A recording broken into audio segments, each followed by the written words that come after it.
ফাটাফাটি কে কে খাবে তাড়াতাড়ি বলো। গোল গোল। Hello everyone, welcome to my new mini blog. বর মশাইকে কিন্তু কাজে লাগিয়ে দিয়েছি। হ্যাঁ, তোমরা ঠিকই শুনেছো, আজকে আমরা দুজনে মিলেই বানাচ্ছি, কিন্তু জিলাপি না, সয়া চাপ। এদিকে কিন্তু সয়া চাপ বর মশাই কাটছে, মানে পিস করছে, আর আমি কিন্তু ওদিকে ভাতও বসিয়ে দিয়েছি। আর এদিকে মশলাটাও কিন্তু অলমোস্ট রেডি, ব্যাস এটাকে মিহি করে আনলেই হয়ে যাবে। তারপর আমি কিন্তু এখানে সয়া চাপগুলো উল্টে পাল্টে ভেজে নিচ্ছি। ডিম ঠিক যেভাবে ভাজে উল্টে পাল্টে ওই রকমভাবে কিন্তু সয়া চাপগুলো ভেজে নিতে হবে। দেখো ঠিক এই রকম হবে ভাজার পর।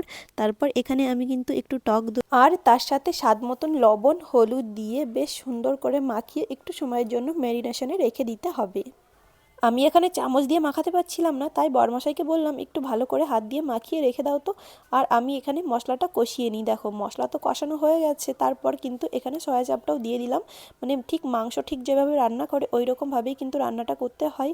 খেতে মোটামুটি খারাপ লাগে না, খুব ভালোই লাগে। নিরামিষের দিন অবশ্যই সবাই করে একবার খেতেই পারো।